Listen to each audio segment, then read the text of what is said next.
are incoming senior high school pero hindi mo pa alam kung ano ba yung dadalhin mo, ano ba yung mga gamit na kailanganin for senior high school. Well, dito ka sa tamang channel. What's up guys? This is Generosity once again, and for today's video, i-share ko sa inyo yung mga kailanganing gamit for senior high school. So, if you are incoming senior high school, panoorin mo to till the end. Pero bago ang lahat, if bago ka pa lang dito sa channel ko, or naligaw, or napadaan ka lang, please consider to hit the subscribe button and the notification bell para updated ka sa aking mga new upload videos. Okay? So, without any further ado, let's get started. First thing na ating dadalhin or kailangan nating bilhin is yellow pad. Okay, yellow pad. Pwede rin na bumili kayo ng intermediate paper, pero I recommend na mag-yellow pad kayo kasi nga ito yung mas suitable.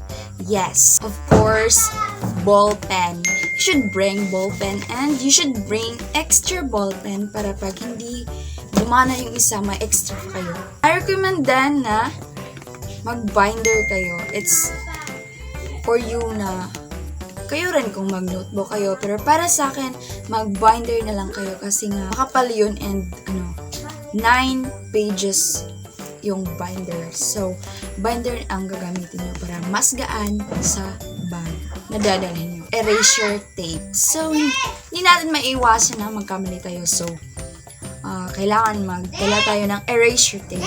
So, big notebook. So, big notebook, hindi naman siya necessary talaga na dalhin yun talaga. If mag-request yung teacher na bumili kayo ng big notebook. In case lang, okay. Last but not the least is your phone. Your smartphone, cell phone. Kasi nga, kailangan yan kapag meron kayong assignment, mga research, ganun. So, cell phone is very important. Pero, yan yung mga dapat niyong dalhin. So, ayan lang guys. I hope na nakatulong to sa inyong video na to. And don't forget to like, share, and subscribe to my YouTube channel. Hanggang sa muli. Bye-bye!